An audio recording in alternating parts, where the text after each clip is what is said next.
Hi, and welcome to a Sunny Book Nook. My name is Sunny. I use they them pronouns.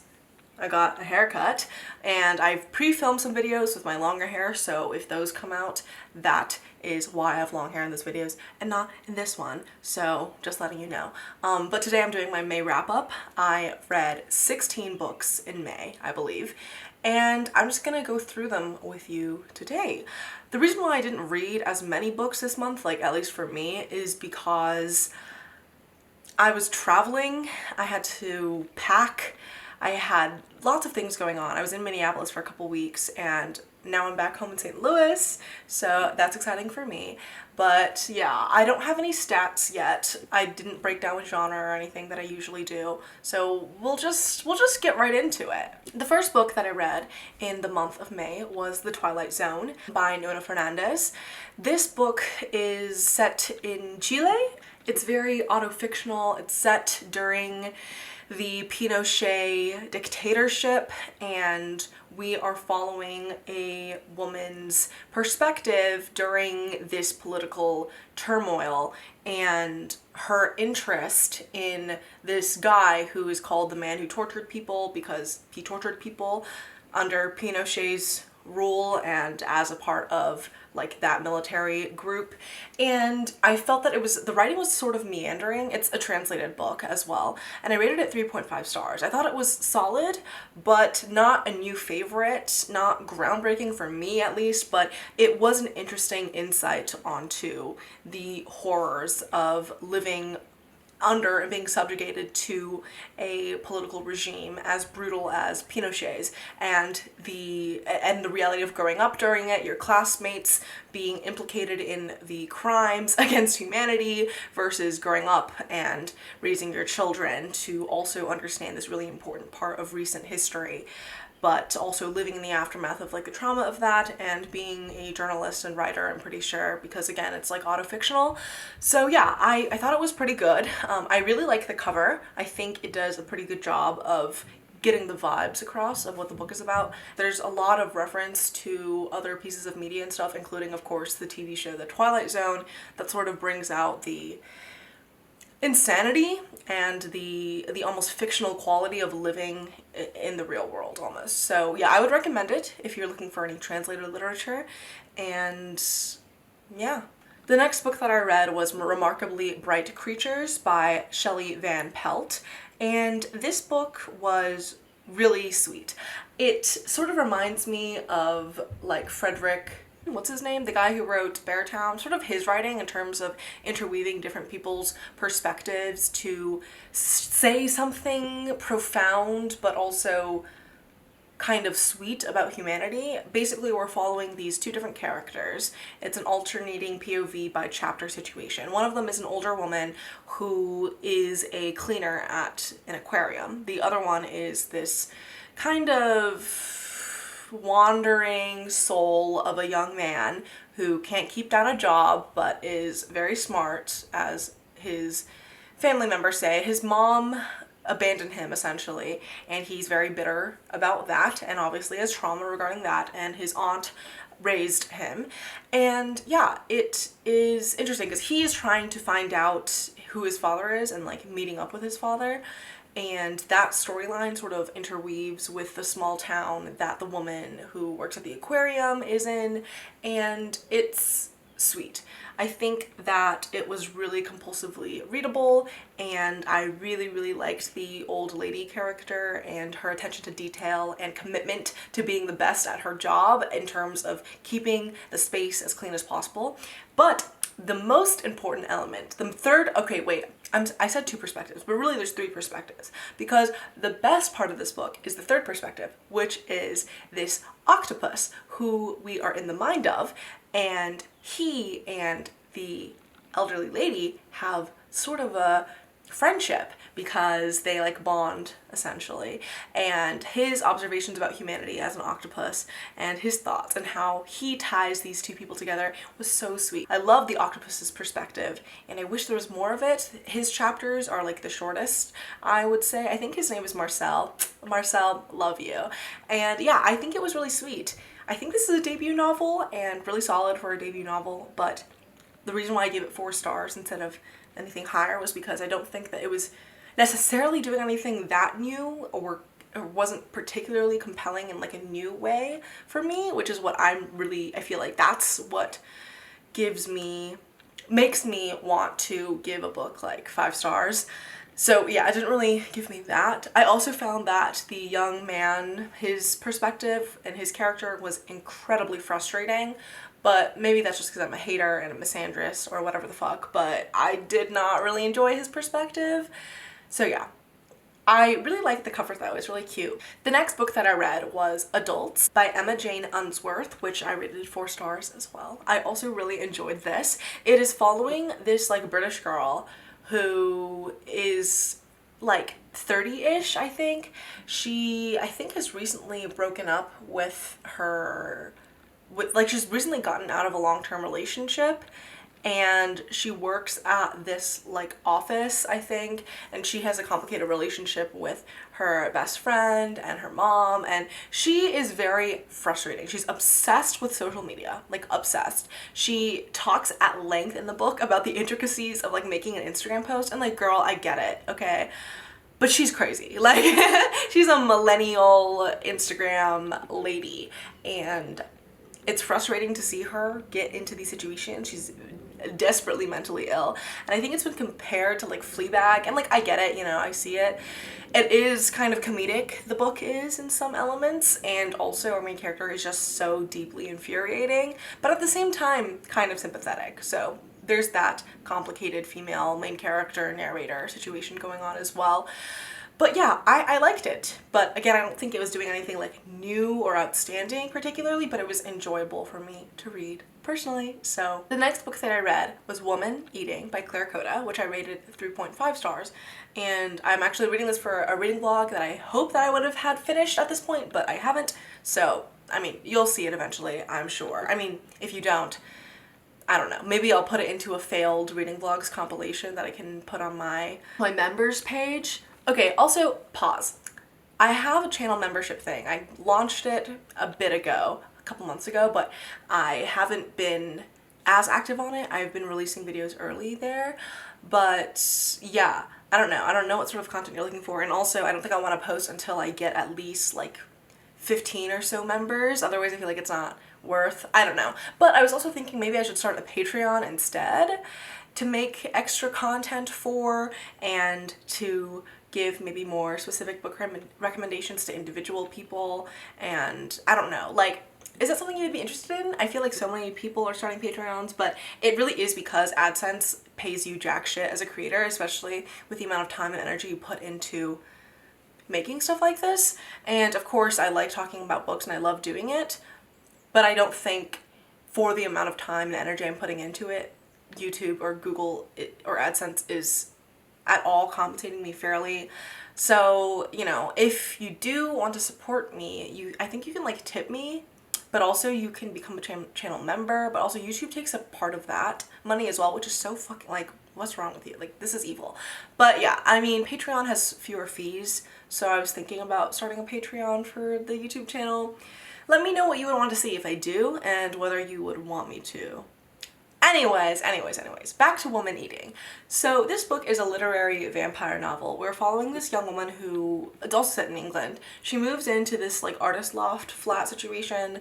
She ends up in this like relationship with the guy who manages the building. She's doing this internship at a local art gallery, but it's not really shaping up to what she wanted it to be or what she expected it to be, because she got her undergraduate like art degree, but she hasn't really made that much art in a while, and her mom has recently passed away, and of course she is dealing with being a vampire, and as a vampire she can't eat any human food. She can only drink blood. That's the only way she can sustain herself, but we kind of feel her deep hunger as she's trying to find a new source of blood. It is so disgusting and visceral in so many points. It's like gag inducing for me to read, which is funny because for her to eat human food, it literally is gag inducing for her. So I don't know. I thought it was a fun and interesting read, very grotesque. But personally, I did not really enjoy it as much as I feel like a lot of other people would really enjoy it, because it is so grotesque and disgusting, but yet still very engaging. I don't know. I don't really know how I feel that much, but I do know that it was a solid book. Like, it was well written, it was an interesting concept, and it was well delivered.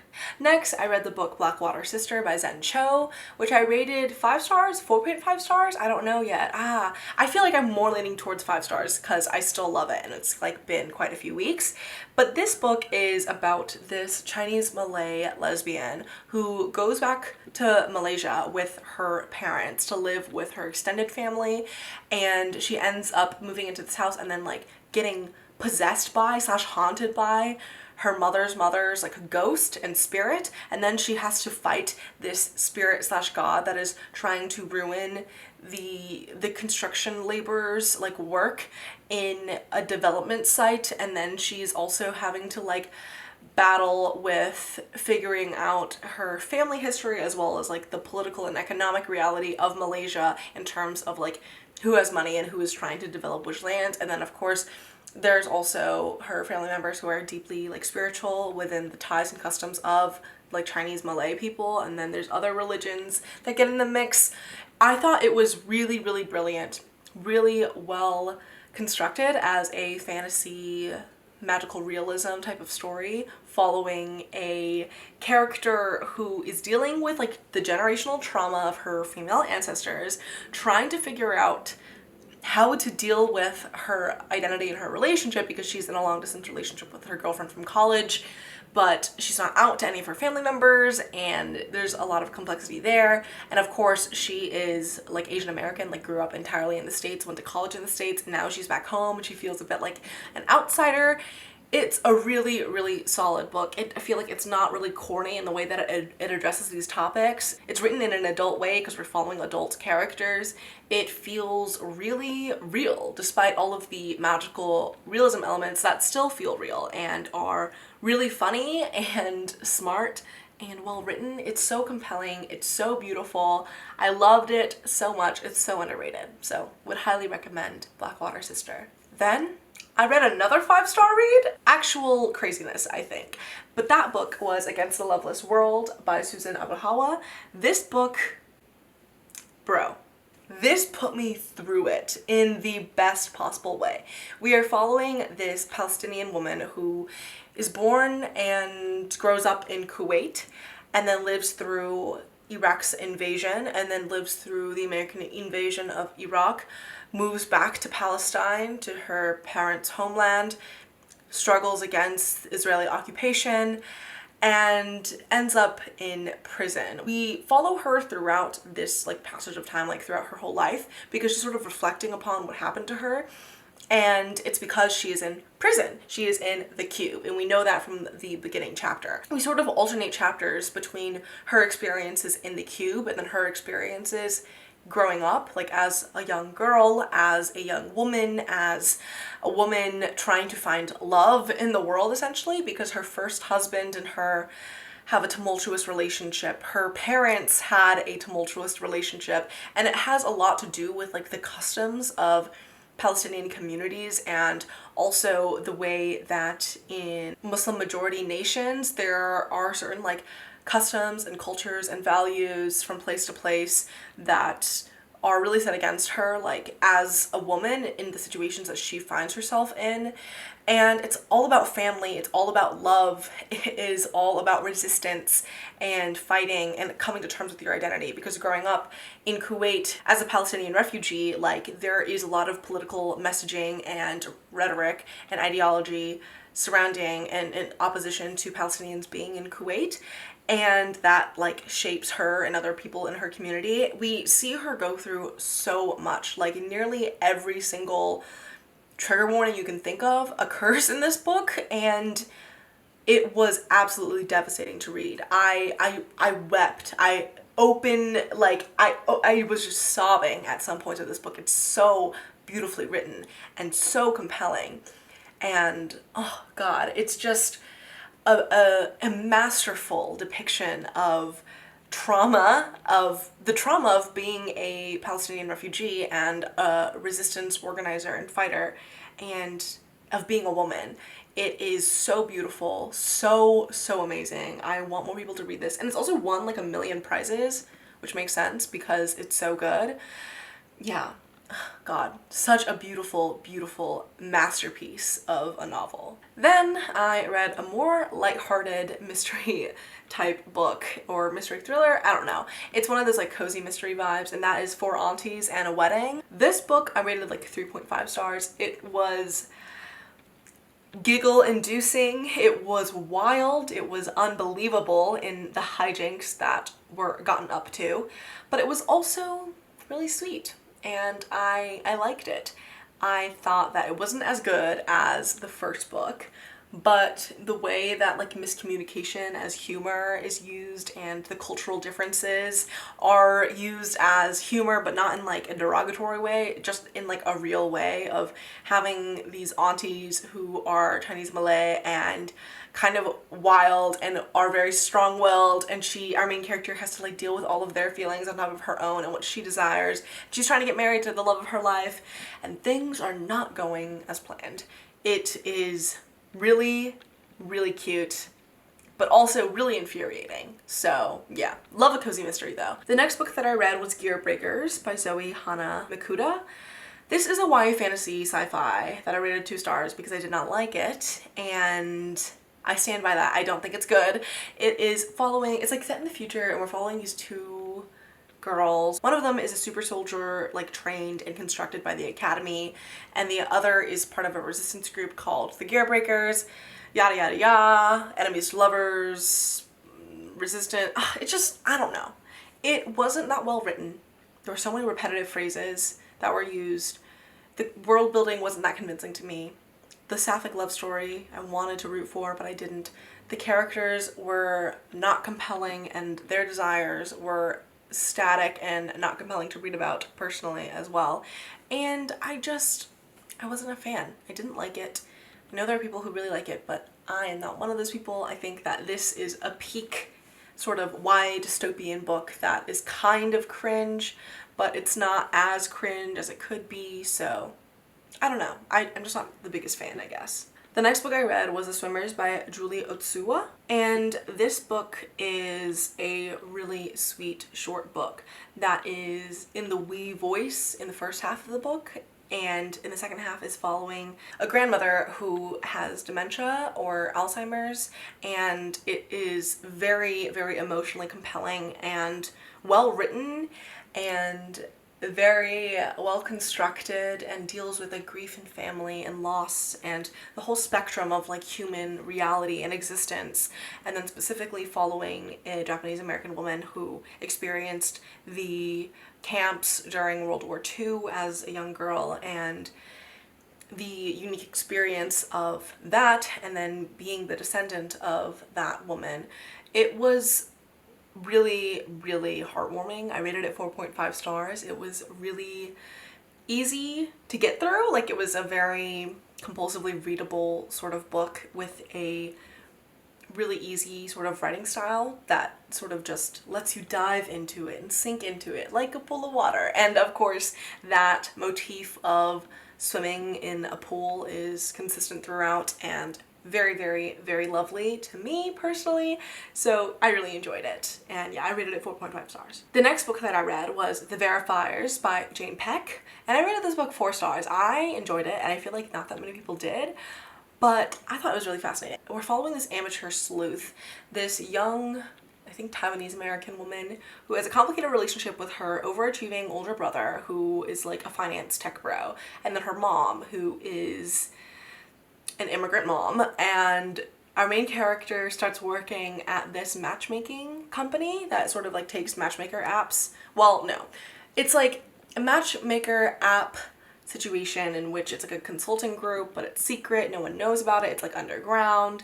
She has to do a bit of detective work for it, and then she gets sucked into this one case and gets deeper and deeper into it. It is kind of crazy, but also really fun, and I think really smart in the way that it deals with like technology, data mining, data selling, the idea of online dating and matchmaking via apps. I really, really liked it. I think it was well written. I think our main character, who is, you know, like a Chinese lesbian, was very slay, despite her being somewhat delusional and annoying at points. I think in general she was a really strong main character, and the relationship that she had with like her mom and her like sexuality and her job and her desires, her ambition versus the way that she was raised. It was really, really lovely to read about. I really enjoyed it, and I think that the absurdity of the mystery thriller element of it and the fact that it's like an amateur sleuth was kind of refreshing of this more cozy mystery type genre, although it's not that cozy. It's very like New York City centric, like it's very much a New York City book, and we follow our main character who is like a biker. She bikes everywhere. We follow her as she gets into some deep shit, essentially. Then, as I was still in the cozy mystery mood, I read Arsenic and Adobo by Mia P. Manansala. I rated this book 3 stars. I thought it was really cute, but I found that the hetero romances were really annoying, and we're basically following our main character who is a cook going back to her hometown, trying to help out her family's restaurant, and then this food critic who happens to be her ex comes in and dies at the table, and everyone's investigating her for supposedly poisoning him, even though that is not what happened. It was an interesting read. It was a fun read. It was really cute and sweet, but frustrating at points and not necessarily my favorite. So that's why I rated it 3 stars. I think it is a good cozy mystery. It's solid, and I liked the themes of like food and family and home and that cozy small town feeling, but I don't know. Our main character was kind of annoying at times. She's just like really sweet. I feel like sweet people kind of piss me off at points. I don't know. Okay, so I have to go, and also the sun is setting, as you can tell, so I will be doing the rest of this video, or I'll make a part 2 of this video, and if that is what ends up happening, bye. I'll see you in my next video, which will be part 2 of my May wrap-up. But yeah, hopefully I'll bring you stats for part 2 as well, whether it's part of this video or a separate one. Alright, back here to do part 2 of the wrap-up, wearing the same shirt. You know how it is. Okay, let's just jump right back into it. I think the last book I was talking about was The Fields by Erin Young. Or no, the last book I was talking about was Arsenic and Adobo. Yeah, I gave it like 3 stars. I thought it was really cute, but nothing more deep than that, honestly. I think that the actual mystery and how it played out, and then our main character was kind of, it's just like quirky and sweet, but nothing too deep, I guess. But I think I definitely will read the next books in this series, just because I do enjoy a quirky mystery, cozy mystery following a young woman main character. So the next book that I read in the month of May was The Fields by Erin Young, and this is another first book in a mystery thriller series. This one is much more gruesome and dark, and we are set in like the cornfields of like Iowa or something like that. I rated it like a 3.5. We're following this detective, this cop, who is investigating the gruesome, bloody, like animal biting type deaths of random people across her small town. She has a complicated relationship with her alcoholic, or basically a bit of a deadbeat brother. She lives in the small town in a house with her brother. She has a complicated past. Her grandfather, I believe, was the like head sheriff of like the town before her, and so there's some sort of like nepotism allegations against her, but she's really trying to investigate this case and figure out what the fuck is going on. There is a big like overarching thematic element of big agro sort of taking over family run farms, messing with like GMOs and stuff and like pesticides in order to maximize crop yield and stuff like that. There's a lot of science and technology elements that have to do with the agricultural Midwestern farm setting of this book, and I thought that it was interesting. We get sort of alternating perspectives. Of course, our primary one is Riley Fisher, the detective, but we also get these other perspectives from various characters involved in this whole situation, and I thought it was interesting, but I don't like cops, so it was weird following the small town sheriff and as like the main character. Not sheriff, I don't know what the fuck they're called. I don't know. It has those weird liberalism vibes that I feel like a lot of mystery thrillers have. This one even more so, because we're following like a female cop and she has to deal with like the bullshit of being like a woman in the police force, and then one of her sort of fellow cops is like a vegan or whatever. I don't know. It is quite dark. I like the way that the mystery itself played out. I was a fan of that. I did enjoy that.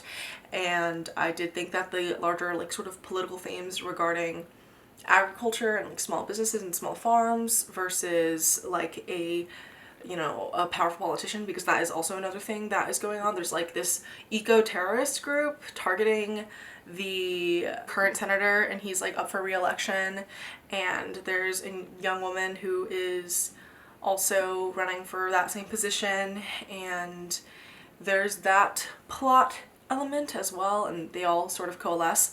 So yeah, I thought it was pretty solid. If you're looking for a mystery thriller with a female main character and you don't mind reading from a cop's perspective, then I would recommend it. The next book that I read in the month of May was Siren Queen by nghi, which I fucking absolutely adored. I fucking love this book. Okay, this is my favorite nghi book by far, so far. I rated this book 5 stars. It's basically like The Seven Husbands of Evelyn Hugo if it was well written, magical, and followed a Chinese American main character pre-Hays Code.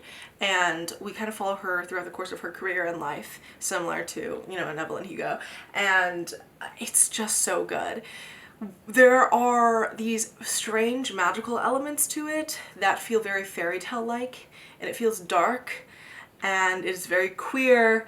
It's very much an interrogation of like Hollywood and old Hollywood glamour and the production company system. It is basically about how this Chinese American girl from like LA figures out how to climb the ranks of Hollywood at this time.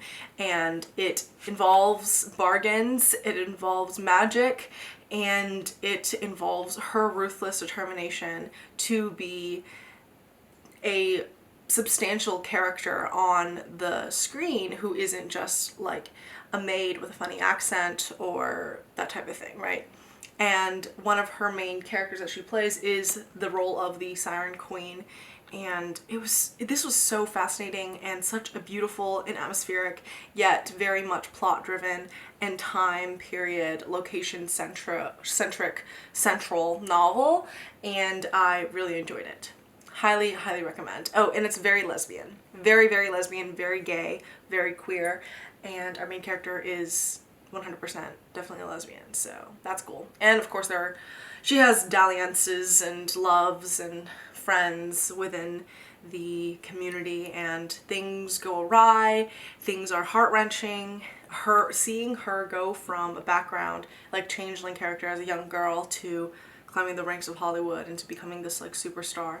Really, really cool. It's not just like the glamour is so fun and cool thing that I feel like even Evelyn Hugo sort of leans into sometimes. It very much explores like the dark sides of that, and also our main character has a complicated relationship with her mother and her sister, and it was really good. I really enjoyed it, and it really resonated with me as a Chinese American lesbian. So the next book that I read was The Forest of Stolen Girls by June Hur. It's a historical mystery that follows this young woman who is a detective because her father was a detective, and she's going to this remote area of Korea, like an island, to try to find her father who has been missing. She reunites with her long lost sister who, there's like bad blood between them, and they try to investigate like what actually happened to their father. It is very much a story about sisterhood. It's very historical and grounded in the environment of the time period and the setting. And there are, I feel like, some magical realism elements, and that's interesting. And I rated this book 3 stars because I think I wanted more from it. I feel like it was slow moving at times, and I felt like it was sort of repetitive in some elements of the writing style and some of the characters. I also felt like the actual mystery itself wasn't that compelling to me personally, but maybe that's just me being a fucking hater. So yeah, I mean, I liked it. I think if that's something that you would want to read about, this historical time period and this sort of more dry writing style for a mystery, then you should check it out. The next book that I read was The Cartographers by Peng Shepherd. This book was another sort of historical to present day, almost family saga, magical realism, mystery sort of situation that is actually firmly ensconced in, like, I guess, like, literary fiction, maybe, or general fiction as a genre, because we are following our main character, who is a cartographer. She's super into it, but because her and her father, who is like this big name cartographer at the New York Public Library, like map division, they got into a huge fight over like these maps that she found in a box that she was like, these are so significant. And he was like, no, they're not. And they got a huge fight about it. She got banned from working at the New York Public Library, and so now she's sort of selling prints of vintage maps company, essentially. And it's about her finding out that her dad has mysteriously passed away at his desk. And then she sees that in his portfolio there is the map that she had found that many years ago and been like, this is significant. And he was like, no, it's not. And it's just like one of those old gas station maps from like the 80s. So she has no clue as to why it is like actually significant. And then things start happening, more murders abound. She reconnects with her ex, whom she also worked with at the library with, and he, big name cartographer who now works at a big tech company doing essentially like the Google Map programming or the equivalent of that. And so then as exes, they team up again after, you know, her father and his mentor's death, and they start uncovering some whack shit. Towards the second half of the book, or that last like third of the book, we sort of get other perspectives in the chapters besides just our two main characters. I mean, our main female main character, who's the daughter of the big name cartographer, she is definitely the main character, but we do get some elements of the perspective of the ex.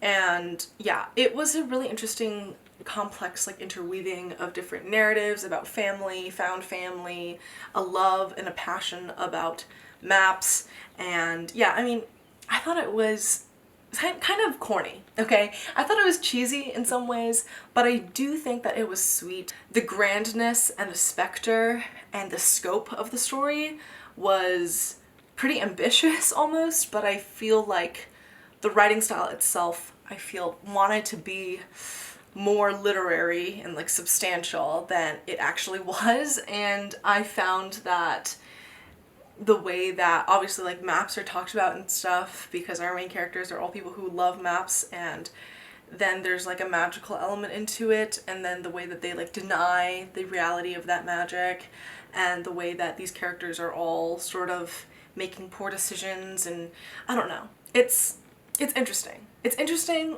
but I'm sort of unconvinced, which is why I rated it 3 stars. Like, conceptually interesting, I guess, and I think like the actual bones of the story pretty solid, but I don't know if I fully enjoyed my entire time with it, I guess. Then the last book that I read in the month of May was The Parable of the Sower by Octavia E. Butler, and bro, this book was so fucking good. I get why it's like a sci-fi classic now, and you know, I've read some Octavia E. Butler short stories before this, but this book really, like, she is one of the greats of like writers, period. It's such a good book.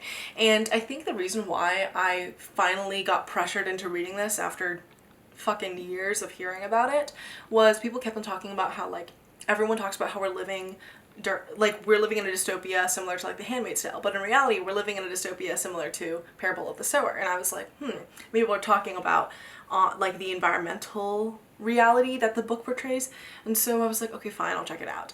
And then I did, and I was like, this is crazy. It is basically like a survival story, and it's set in like the 2020s, 2030, well yeah, 2020s I think, which is funny because obviously we're living through the 2020s right now, and it's sort of told in journal entries of this young woman who is coming up with this ideology and this religion and this way of being called Earthseed.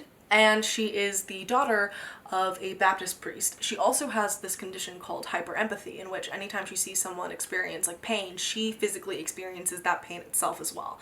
She is living with her father and her extended family, or her father and her siblings and her stepmother, in this community, this walled off community that her father helped establish and build to sort of protect themselves from the chaos of the outside world, because there's these like vagrants and, you know, poor people who don't have like buildings and homes, who are sort of like wandering the streets, and there's a water shortage, everything is very, very expensive. A lot of technology that used to be relevant and important throughout the 70s and the 80s, because I think that's when Octavia E. Butler was writing this. I think this is published sometime in the 1980s.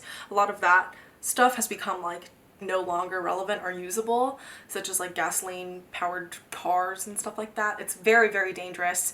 There's this new sort of drug addiction going around where people get sort of this euphoric sensation of seeing things and people light on fire, and that's also a threat. There's always the threat of invaders and thieves and murderers, and it was so incredible seeing this young girl, like this, she's a young teenager at the beginning of the book, and she's just journaling about stuff in order to get it out. She's just writing, right? And she dates all of her journal entries, and it sort of explains everything that happens to her. We follow her throughout her adolescence and having to figure out how to survive within the confines of this community, as well as her desire to escape the confines of the community, and then the trauma and grief of like loss and the absolute brutality of the world and attempting to survive in it. And it was absolutely harrowing to read and phenomenal. I rated it 5 stars, obviously. So yeah, if you haven't read it already, I highly recommend you do,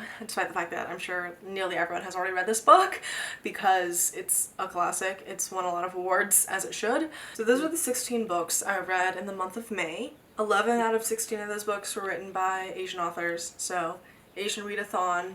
I think I did it. And yeah, I think most of these authors were women as well. I'm so glad that I got to 2 of my favorite books of the year so far. Wait, actually 4, because Blackwater Sister. I got to 4 of my top favorite reads of the year so far, like 4 5-star books, including these 2.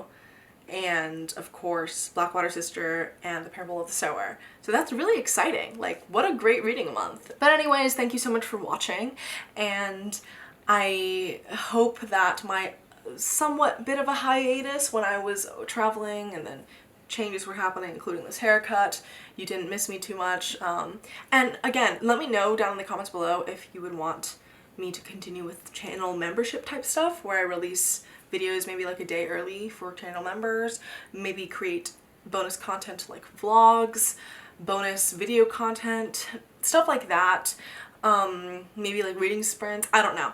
Let me know if you'd rather me do that, or if you would like me to set up a Patreon. Something that I've been thinking about is like doing, of course, the like a $5 tier in which I do at least 1 extra video a month that is Patreon exclusive, and it would just be unlisted. So like the video link would be on my Patreon, and it would usually be, you know, maybe like a reading vlog or a more in-depth like review, or maybe even like mid-month check-ins of wrap-ups instead of, you know, these longer videos. Because in these longer videos, of course they're long, but I don't feel like I don't really get as deep into the books as I want to. So maybe if I could do like, you know, mid-month reading check-in on Patreon, and maybe a reading vlog, maybe like a reading vlog and a mid-month reading check-in, and then maybe another extra video, like three videos like that for like $5 a month.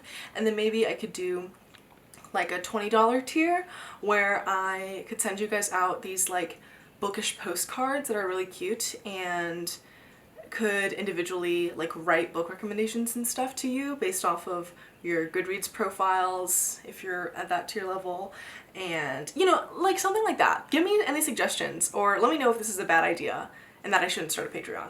I don't know. Or / continue with the video like channel memberships, because again, the channel membership situation is like YouTube takes a pretty significant, like, I don't know, like 30-20% of that money, which is so fucking annoying because AdSense is already paying pennies So, and Patreon doesn't do that as much, but obviously it's another site, it's not just YouTube. Let me know your thoughts if you've stuck around to the end of this video. Again, thank you so much for watching, and I would really appreciate it if you liked and subscribed. And yeah, let me know down in the comments below if you have read any of these books or if you intend on reading any of them and your thoughts. So yeah, I'll see you in my next video sometime soon. Bye!